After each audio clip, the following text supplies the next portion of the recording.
Good morning students. अध्याय 3 चुनावी राजनीति के अंतर्गत आज का हमारा विषय है, क्या राजनीतिक प्रतिद्वंद्विता अच्छी चीज़ है।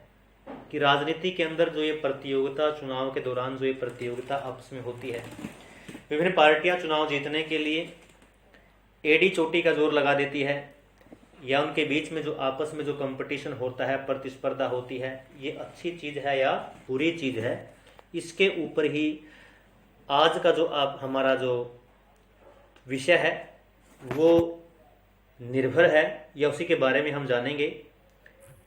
देखिए, इस प्रकार हम पाते हैं कि चुनाव का मतलब राजनीतिक प्रतियोगिता या प्रतिद्वंद्विता है। यह प्रतियोगिता कई तरह के रूप ले सकती है। इसमें सबसे स्पष्ट है कि राजनीतिक पार्टियों के बीच प्रतिद्वंद्विता, मतलब राजनीतिक पार्टियों के बीच में आपस में क्या होता है, एक प्रतियोगिता का जो रूप है वो धारण कर लेती है, जो ये राजनीतिक प्रतिद्वंद्विता है। निर्वाचन क्षेत्रों में इसका स्वरूप उम्मीदवारों के बीच प्रतिद्वंद्विता का हो जाता है कि चुनाव करवाने के उद्देश्य से जो चुनाव आयोग है वो क्या करता है, देश को या राज्यों को क्या करता है, विभिन्न निर्वाचन क्षेत्रों में बांट देता है, और अलग अलग निर्वाचन क्षेत्रों से बहुत सारे जो उम्मीदवार है वो चुनावी मैदान में खड़े होते हैं, और आपस में उनके बीच में क्या होता है, एक प्रतियोगिता या प्रतिद्वंद्विता है वो पैदा हो जाती है चुनाव जीतने के उद्देश्य से। और अगर चुनाव के अंदर इस प्रकार की प्रतियोगिता ना हो तो जो चुनाव है वो सही चुनाव नहीं होंगे, क्योंकि मैदान में अगर एक या दो व्यक्ति होंगे तो जनता के पास विकल्प नहीं होगा, और जनता को उनमें से ही किसी एक का चुनाव करना होगा। और अगर जनता के पास बहुत सारे विकल्प हैं, बहुत सारे व्यक्ति चुनावी मैदान के अंदर है, तो जनता क्या है, एक सही व्यक्ति का चुनाव है वो कर सकती है। इस प्रकार आगे देखिए, लेकिन क्या राजनीतिक प्रतिद्वंद्विता का होना अच्छी चीज है? चुनावी प्रतिद्वंद्विता में कुछ स्पष्ट नुकसान दिखते हैं। जैसे इसका नुकसान क्या है कि इससे हर बस्ती, हर घर में बंटवारे की स्थिति पैदा हो जाती है। कैसे कि आपने देखा होगा कि आपके अगर एक घर है और एक घर में दो भाई हैं, तो दोनों भाई क्या है, एक कांग्रेस में है और एक बीजेपी के साथ है, तो दोनों भाइयों में आपस में क्या है, बंटवारे की जो स्थिति है वो पैदा हो जाती है। कई बार क्या होता है, गांव के अंदर सरपंच के इलेक्शन होते हैं, और सरपंच क्या है, 4-5 व्यक्ति क्या है सरपंच के पद के लिए या उम्मीदवार के रूप में खड़े होते हैं, तो जो पूरा गांव है वो 4-5 गुटों में बंट जाता है। तो इस प्रकार क्या होता है, बंटवारे की स्थिति पैदा होती है। तो कह सकते हैं कि ये इसका नुकसान है, किसका, सांप्रदाय जो आपका ये राजनीतिक प्रतिद्वंद्विता का नुकसान क्या है कि बंटवारे की स्थिति पैदा हो जाती है, घर और समाज में बंटवारे की स्थिति पैदा हो जाती है। विभिन्न दलों के लोग और नेता अक्सर एक दूसरे के खिलाफ आरोप लगाते हैं। पार्टियां और उम्मीदवार चुनाव जीतने के लिए तरह तरह के हथकंडे अपनाते हैं, गलत तरीके भी अपनाते हैं। कुछ लोगों का कहना है कि चुनावी दौड़ जीतने का यह दबाव सही किस्म की दीर्घकालिक राजनीति को पनपने नहीं देता। मतलब इससे एक लंबी जो राजनीति है, सही राजनीति है, वो नहीं पनप पाती। समाज और देश की सेवा करने की चाह रखने वाले अच्छे लोग भी इन्हीं कारणों से चुनावी मुकाबलों में नहीं उतरते। तो अच्छे लोग हैं जो समाज का भला करना चाहते हैं, तो वो लोग भी क्या है, इन सब चीज़ों को देखते हुए राजनीति के अंदर, तो राजनीति को एक दलदल समझते हैं और वो सोचते हैं, तो इसलिए क्या है, वो राजनीति से दूर रहना पसंद करते हैं। तो उनको ये राजनीति की जो लड़ाई है, जो ये प्रतियोगिता है, वो बेढंगी जो लड़ाई है वो लगती है, इसलिए वो क्या है, राजनीति में आना नहीं चाहते। हमारे संविधान निर्माता इन समस्याओं के प्रति सचेत थे। तो हमारे जो संविधान निर्माता थे वो पहले ही इन सब बातों को लेकर के सचेत थे, और उन्होंने क्या किया कि फिर भी उन्होंने भविष्य के नेताओं के चुनाव के लिए मुक्त चुनावी मुकाबले का ही चयन किया। ऐसी बात नहीं है कि उनको नहीं पता था, उनको पता था, लेकिन फिर भी उन्होंने क्या किया, जो मुक्त चुनावी जो एक व्यवस्था है, वो चुनाव करवाने का जो एक मुक्त स्वरूप है वो उन्होंने अपनाया।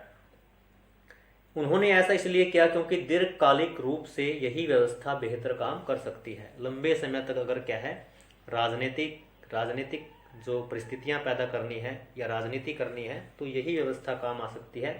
एक आदर्श दुनिया में ही सभी राजनीतिक जो नेताओं को मालूम होता है कि लोगों का हित किन चीज़ों में है, तथा वे सभी नेता लोगों की सेवा की प्रेरणा से ही राजनीति करते हैं। तो ऐसा तो नहीं हो सकता, सभी नेता क्या है, लोगों के जो हित हैं उनके बारे में उनको जानकारी नहीं हो सकती। पर असल जीवन में ऐसा नहीं होता। दुनिया भर के सभी नेताओं को अन्य पेशों के लोगों के समान आगे बढ़ने की, अपना कैरियर बनाने की चिंता होती है। वे सत्ता में या वो हमेशा चाहते हैं कि उनकी सरकार बनी रहे, या अपने लिए बड़ी से बड़ी कुर्सी और ज़्यादा से ज़्यादा अधिकार पाना चाहते हैं। संभव है कि उनके अंदर लोगों की सेवा करने की भावना भी हो, पर सिर्फ इस भावना के भरोसे चीज़ों को छोड़ना जोखिम का काम लगता है। यह संभव है कि उनके अंदर लोगों की मदद करने की भावना हो, पर उन्हें यह मालूम न हो कि यह काम कैसे किया जा सकता है। या फिर यह भी हो सकता है कि उनके मन में जो विचार हो उनका लोगों की ज़रूरत या स्थानीय स्थितियों से मेल ना बैठे। ऐसे में हम इन वास्तविकताओं का सामना कैसे कर सकते हैं? एक तरीका तो राजनेताओं के ज्ञान और चरित्र में बदलाव करके, और दूसरा ज़्यादा व्यवहारिक तरीका यह है कि हम ऐसी व्यवस्था बनाएं जिसमें लोगों की सेवा करने वाले जो राजनेता हैं उनको क्या मिले? पुरस्कार मिले, और ऐसा ना करने वाले को क्या मिले? दंड मिले। इस प्रकार पुरस्कार या दंड का फैसला कौन करता है? इसका सीधा सा जवाब है कि लोग करते हैं। चुनावी प्रतिद्वंदता का सही अर्थ है कि नियमित चुनावी मुकाबलों का लाभ राजनीतिक दलों और नेताओं को मिलता है। हर 5 साल के बाद क्या है, विभिन्न पार्टियों को मौका मिलता है चुनाव जीतने का, चुनाव में खड़े होने का। वे जानते हैं कि अगर उन्होंने लोगों की इच्छा के अनुसार मुद्दों को उठाया या उनकी इच्छा के अनुसार काम किया तो उनकी जो लोकप्रियता है वो बढ़ेगी, और अगले चुनाव में क्या है, उनकी जीत की संभावना बढ़ेगी। लेकिन यदि वे अपने कामकाज से मतदाताओं को संतुष्ट करने में असफल रहते हैं तो मतदाता क्या करते हैं? अगले चुनाव में उनको हरा देते हैं या वो जीत नहीं सकते हैं। इस तरह यदि कोई राजनीतिक पार्टी सिर्फ सत्ता में आने की इच्छा से ही आगे आई है तो भी उसे मजबूरन जनता की सेवा करनी होगी। कुछ इसी ढंग से बाजार काम करता है। भले ही कोई दुकानदार सिर्फ अपने फायदे की सोचता हो, पर उसे मजबूरन ग्राहक को अच्छा सामान या अच्छा सौदा उसको देना होगा। अगर वह ऐसा नहीं करता तो ग्राहक दूसरी दुकान देख लेगा या दूसरी दुकान पे चला जाएगा। ठीक इसी तरह राजनीतिक मुकाबले से संभव है कि कुछ भेदभाव पैदा हो सकते हैं। लोगों में आपसी जो मनमुटाव है वो भी हो सकता है, लेकिन आखिरकार इससे राजनीतिक दल और उसके नेता लोगों की सेवा के लिए बाध्य होते हैं। मतलब ये चुनावी प्रतिस्पर्धा क्या है, इससे जो विभिन्न राजनीतिक पार्टियां हैं और जो राजनीतिक जो नेता है वो क्या करते हैं, लोगों की सेवा के लिए मजबूरन क्या है, उनको काम करना पड़ता है। अगर वो चाहते भी नहीं है तब भी उनको काम करना पड़ता है। उसके बाद आता है कि चुनाव की हमारी प्रणाली क्या है, कि हमारी चुनाव प्रणाली क्या है। हमारे देश में होने वाले जो चुनाव हैं वो लोकतांत्रिक हैं। इस सवाल का जवाब देने के लिए आइए देखें कि भारत में चुनाव किस तरह होते हैं। हमारे यहाँ लोकसभा और विधानसभाओं के चुनाव हर 5 साल बाद होते हैं। 5 साल के बाद सभी चुने हुए प्रतिनिधियों का कार्यकाल समाप्त हो जाता है और लोकसभा और विधानसभाएं भंग हो जाती है। फिर सभी चुनाव क्षेत्रों में एक ही दिन या छोटे छोटे अंतराल पर अलग अलग दिन चुनाव होते हैं। इसे आम चुनाव कहा जाता है। तो देखिए हमारे देश के अंदर चुनाव है, लोकसभा के चुनाव होते हैं, राज्य विधानसभाओं के चुनाव होते हैं, और हमारे देश के अंदर चुनाव है हर 5 साल के बाद होते हैं। और हर 5 साल के बाद क्या है, उस सरकार का कार्यकाल खत्म हो जाता है। तो नई जो सरकार है जिसका लोगों ने चुनाव किया है, अपने प्रतिनिधियों का चुनाव किया है, वो सरकार का निर्माण करते हैं। तो इस प्रकार क्या होता है कि चुनाव करवाने के उद्देश्य से पूरे देश को या राज्यों को अलग अलग निर्वाचन क्षेत्रों में बांट दिया जाता है। तो ये जो चुनाव है वो किसी एक दिन या 1-2 दिन के अंतराल पे ये चुनाव होते हैं। तो इन चुनावों को आम चुनाव कहते हैं, जो हर 5 साल के बाद होते हैं। कई बार सिर्फ एक क्षेत्र में चुनाव होता है। तो एक क्षेत्र में चुनाव कब होता है, जब किसी सदस्य की मृत्यु हो जाती है, कोई MP या MLA मर जाता है, या इस्तीफे से वो इस्तीफा दे देता है, उसका पद खाली होता है, तो तब जो चुनाव होते हैं इन्हें उपचुनाव कहा जाता है। तो इस अध्याय में हम केवल आम चुनाव के बारे में पढ़ेंगे। तो यहाँ पर आपने जाना कि जो आम चुनाव और उपचुनाव में क्या अंतर है, ये आपने करना है। उसके बाद आता है चुनाव क्षेत्र। जैसा कि हमने पढ़ा कि हरियाणा के जो लोगों ने 90 विधायकों का चुनाव किया था, क्योंकि हरियाणा के अंदर क्या है, 90 विधानसभा सीटें हैं, तो प्रत्येक विधानसभा सीट से एक MLA, member of legislative assembly या विधानसभा का सदस्य चुन करके आता है। तो आपने सोचा हो कि उन्होंने ऐसा कैसे किया होगा? क्या हरियाणा का हर व्यक्ति सभी 90 विधायकों के लिए वोट करता है? शायद आपको भी मालूम होगा कि ऐसा नहीं होता है। अपने देश में हम क्षेत्र विशेष पर आधारित प्रतिनिधित्व की प्रणाली से काम करते हैं, यानी चुनाव के उद्देश्य से देश को अनेक छोटे छोटे क्षेत्रों में बांट दिया जाता है। इन्हें निर्वाचन क्षेत्र कहा जाता है। एक क्षेत्र में रहने वाले सारे जो मतदाता हैं अपने एक प्रतिनिधि का चुनाव करते हैं, एक व्यक्ति को चुनते हैं। बहुत सारे पार्टी के जो लोग हैं वो खड़े होते हैं। लोकसभा चुनाव के लिए देश को 543 निर्वाचन क्षेत्रों में बांटा गया है। हर क्षेत्र से चुने गए प्रतिनिधियों को सांसद कहते हैं। तो लोकसभा का जो सदस्य होता है उसको सांसद कहते हैं। तो पूरे देश को 543 निर्वाचन क्षेत्रों में बांटा गया है। लोकतांत्रिक चुनाव की एक विशेषता है कि हर वोट का बराबर मूल्य है। एक वोट की कीमत क्या है?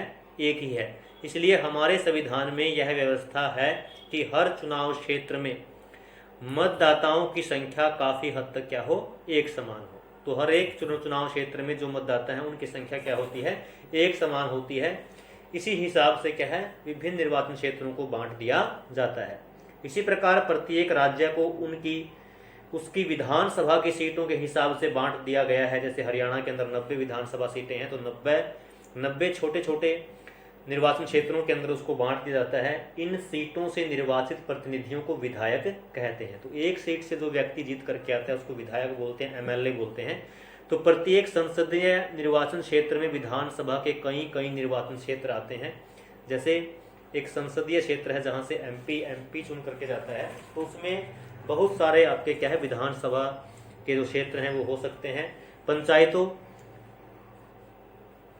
नगर पालिकाओं के चुनाव में भी यही तरीका अपनाया जाता है। प्रत्येक पंचायत को कई वार्डों में, यानी प्रत्येक गांव को कई वार्डों में बांट दिया जाता है और छोटे छोटे निर्वाचन क्षेत्र होते हैं ये। प्रत्येक वार्ड से पंचायत या नगर पालिका के लिए एक सदस्य का चुनाव होता है।